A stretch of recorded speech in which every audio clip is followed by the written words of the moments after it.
our channel Easy Shaya. So we are studying our topic chemical reactions and equations. Already हम इसके दो parts कर चुके हैं. पहले में हमने समझा था बैलेंसिंग क्या होती है. बेसिकली बोलूं तो पहले में हमने समझा था कि रिएक्शंस क्या होते हैं और इक्वेशंस का एक्चुअली में मतलब क्या है, जिसमें हम मैथ्स को भी यूज करा था. तो हाँ, हम केमिस्ट्री में भी मैथ्स ले आए थे. ओके, सो फटाफट से अपने दोस्तों को भी बुला लो, फटाफट. Yes, good evening all. Very good. Okay. Oh wow. हाँ, yes. I received so many answers on the Telegram channel और बहुत सारे answers comment box में भी आए थे. पर एक जनरल क्वेश्चन मुझे दिखा जो मेरी लास्ट वीडियो से रिलेटेड था. मैंने आपको कॉम्बिनेशन रिएक्शन का एक एग्जांपल बताया था. That is white washing. पर क्वेश्चन ये आया था कि व्हाइट वॉशिंग वाला तो समझ आ गया, पर कलर से भी कोई रिलेट होता है. मतलब अगर आप डिफरेंट कलर्स लगवाते हो तो क्या उससे भी कोई फर्क पड़ता है या नहीं पड़ता, क्योंकि हर कलर का वो शाइन नहीं आता. नहीं, तो उसका आंसर किसी किसी को शायद मिल गया था जिसने टाइम पर जवाब दिया था. But rest I tell that उससे उसका कोई फर्क नहीं पड़ता. आपका स्लेट लाइन ऑलरेडी वहां पर मिक्स होता है जो कार्बन डाइऑक्साइड के साथ ऑटोमेटिकली रिएक्ट करता है और फिर वो उसे शाइनी लुक देता है. इसका कोई भी लेना देना आपके कलर चॉइस से नहीं है. राइट? जो आप कलर चॉइस करते हैं या तो आप वो सुंदरता के लिए करते हो या आप इसलिए करते हो कि इस रूम की डायरेक्शन क्या है. तो जो आप हीट का डायरेक्शन ले रहे हो वहां पर ऑब्वियसली चाहोगे कि आप डार्क कलर्स यूज ना करो. पर कलर्स का ब्राइटनेस और इस रिएक्शन से कोई लेना देना नहीं है.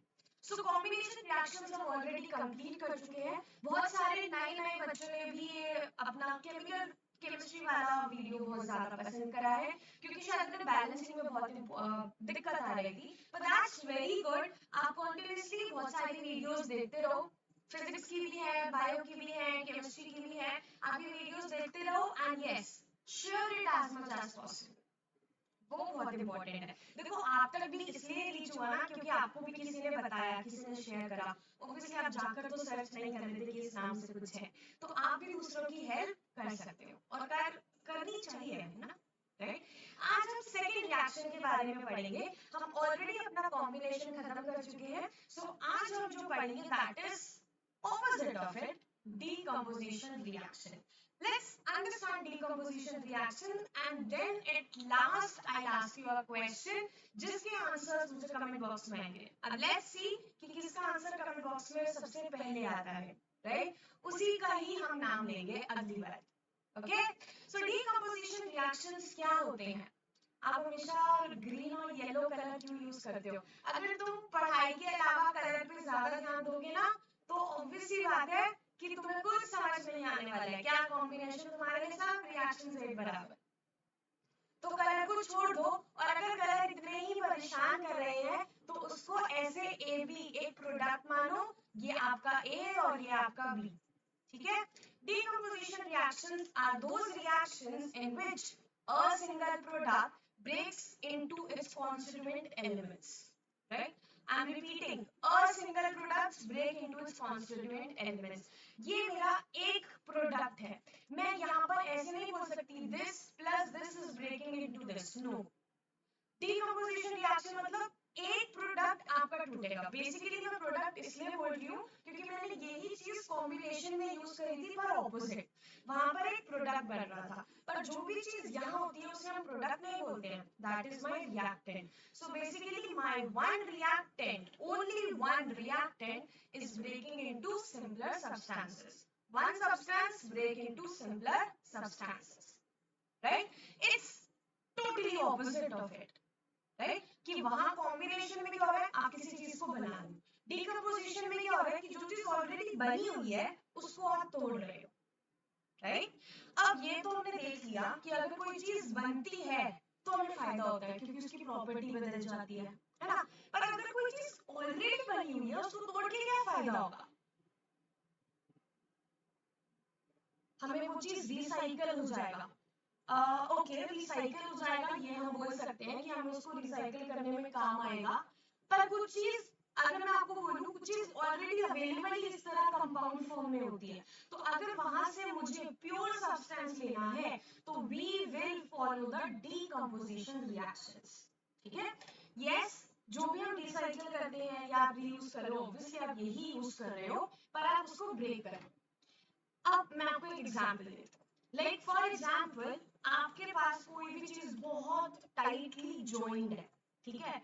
अगर मुझे उस चीज को हटाना है तो मुझे क्या करना पड़ेगा?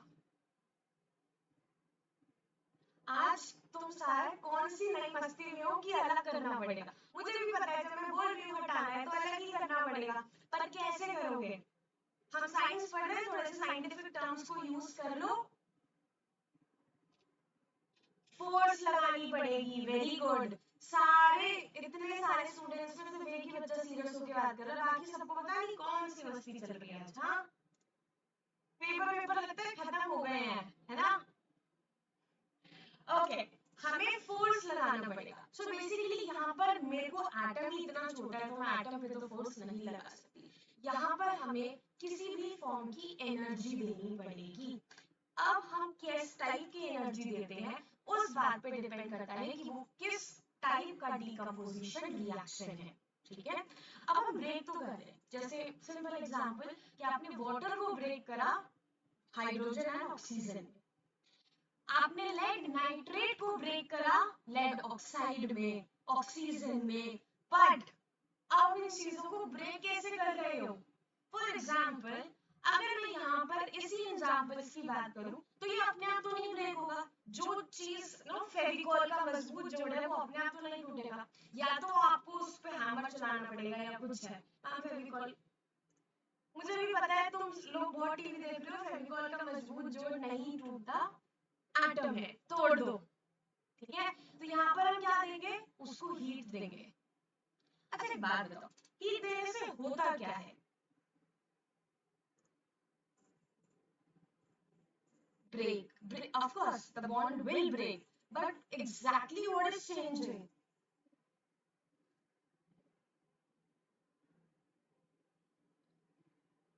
Position. No, position का कोई लेना देना नहीं है.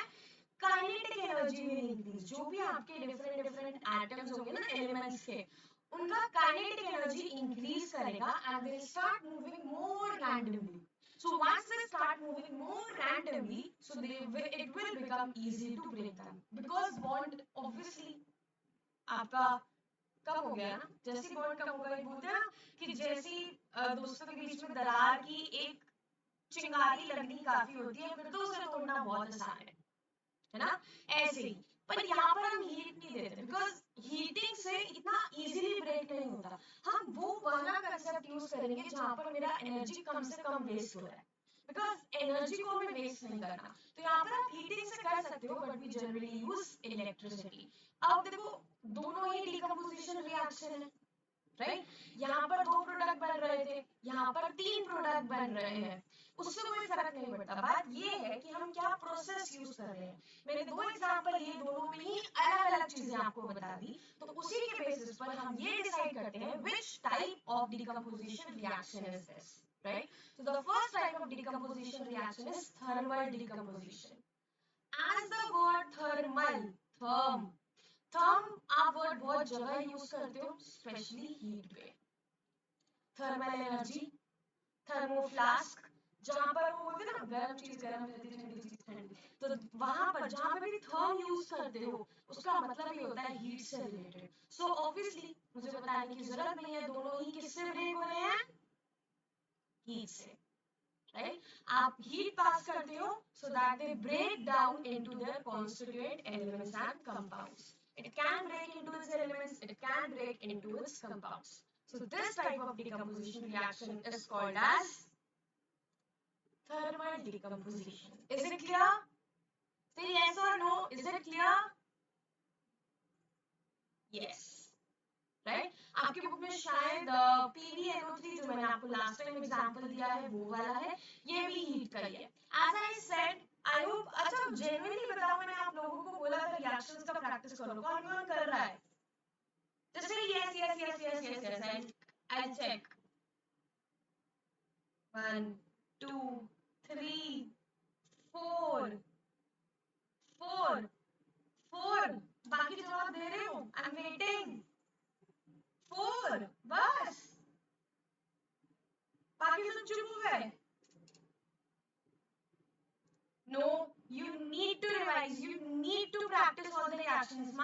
चाहिए तो you need to practice, because ऐसे थोड़ी ना मैं बोल दूं कि FeSO4 को ब्रेक करो तो आपको पता है कि उसके प्रोडक्ट्स क्या होंगे. नो, प्रैक्टिस करोगे then only you will. Okay, next आते हैं फोटोलिटिक डिकम्पोजिशन. अब एक देखो फोटो वर्ड भी सुना है, कहाँ सुना है? आईफोन. बच्चों फोटो, ये फोटो खींचने वाला फोटो नहीं, फोटोसिंथेसिस सुना है? तो वहां पर आप अपना लाइट कहाँ से लेते हो? Sunlight.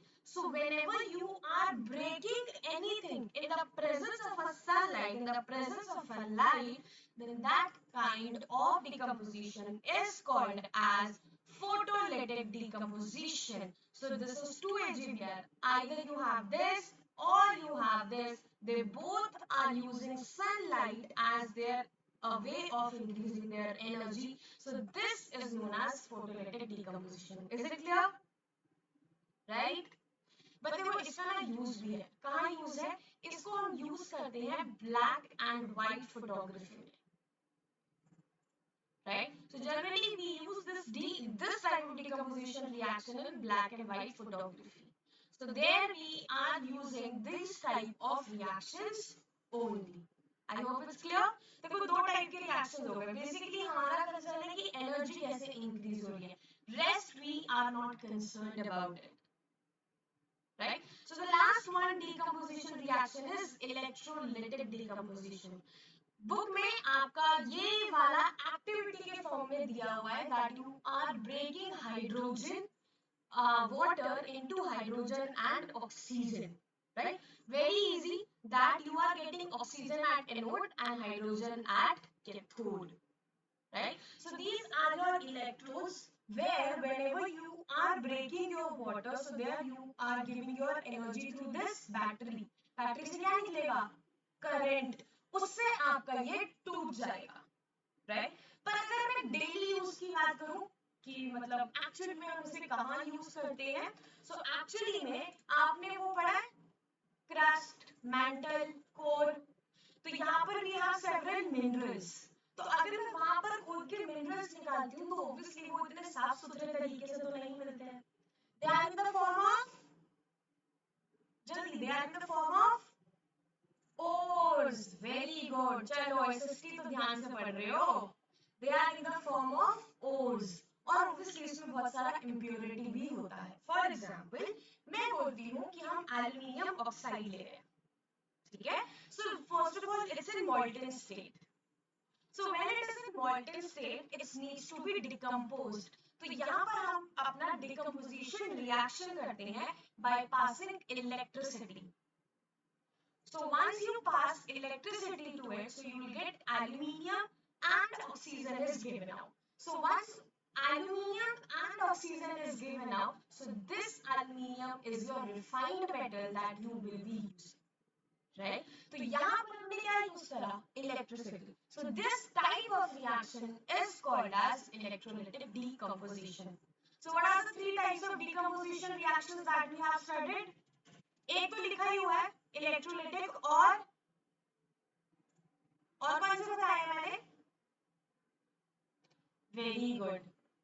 Photolytic and thermal. Very good. Right? But why are we studying? like combination का मैंने तरीका बताया कि हम अपना पेंटिंग्स में यूज कर रहे हैं. बट डिकम्पोजिशन दो तो बता दिए, एक तो मैंने अभी भी बताया. हाँ वेरी गुड. देखो ये होते हैं बच्चे जो ध्यान से सुन रहे हैं. ब्लैक एंड व्हाइट फोटोग्राफी में हम यूज कर रहे हैं. और क्या बताया मैंने? रिफाइनिंग में हम यूज कर रहे हैं. Refining of metal. मेटल को जो आप साफ करके जिसको आप एक्चुअली में यूज करते हो, तो वहां पर उसको साफ करने के लिए the reaction you are using that is also decomposition reaction. Right? एक मैं बताती हूँ जो मैंने अभी तक नहीं बताया है, दैट आप अपना फूड डाइजेस्ट करते हो ना, तो आपका फूड इज ब्रेकिंग डाउन. जैसे ग्लूकोज है जो आप खाना खा रहे हो, तो वो आपका अब एनर्जी में कन्वर्ट होगा. तो जिस तरह वो ब्रेक होता है तो उसको भी हम कहते हैं decomposition reaction. Is it clear? So decomposition reaction is also important for us. All the reactions we are somewhat using in our daily life, but it depends कि हम क्या कर रहे हैं. Reactions तो आप हर जगह use कर रहे हो, पर कौन से कर रहे हो उसको आपको समझना बहुत जरूरी है. Right? So this is something about the decomposition reaction. A very important question that has been asked. उसका आंसर अब मैं नहीं दूंगी. All will answer either on the Telegram channel or in the comment section. I'll see who answered the first. The person, the student who will answer the first, उसका ही नाम मैं अपनी अगली वीडियो में बताऊंगी सबसे पहले. Right? So we will check who will be answering the first. The question is, why decomposition reactions are called as opposite of combination reactions. मैं हिंट दे देती हूँ, आप ये वीडियो दोबारा देख सकते हो. मैंने स्टार्टिंग इसी क्वेश्चन से करी है. ठीक है, पर अब आपको ये आंसर खुद देना है in a proper subjective manner. ऐसे नहीं because they are called as so. Right? बहुत बच्चे ऐसे रिएक्शंस देते हैं. मैं क्या करूं कि देर ऐसे बोले जा रहे हैं. No, you need to answer in a proper way, the way you will write in your exams. Is it clear?